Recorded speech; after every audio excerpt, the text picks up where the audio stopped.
Okay, back to my regular content since I'm feeling better. This one had already been requested a while back. I'm going down the list and I'm going to knock these out, starting tonight with this one. The Caterpillar D8-2U. Not to be confused with the Caterpillar RD8 that came out before this model. So let's take a little trip back to 1945 at the end of World War II when Caterpillar released this bad boy. This model had increased horsepower to 144 horsepower at the rear drawbar, and Caterpillar also began releasing their own line of attachments for their machines with this model.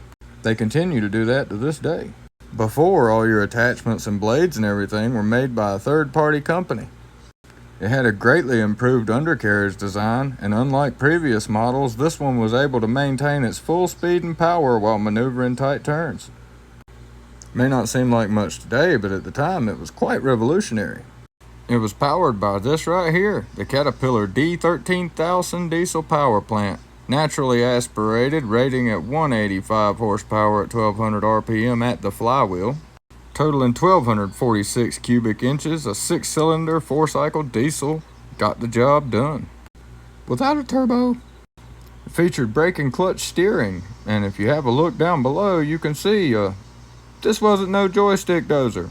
You needed to know what you were doing to run this. Not only that, but you also needed to be a small engine mechanic just to get it to start, and here's why. Meet the pony motor. It could be your best friend or your worst enemy, depending on the day. It was the headache of the operators of this era. But what they did was actually pretty cool. Instead of an electric starter, you fired this bad boy up.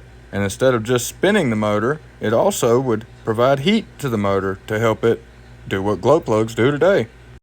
This was especially helpful in the northern regions. If you've never seen one in action, just go to YouTube and punch in Pony Start. There'll be one that pops up. All the attachments, including the blade, were ran off of a drum-spooled winch and cables. No modern hydraulics on these. This was a straight mechanical beast.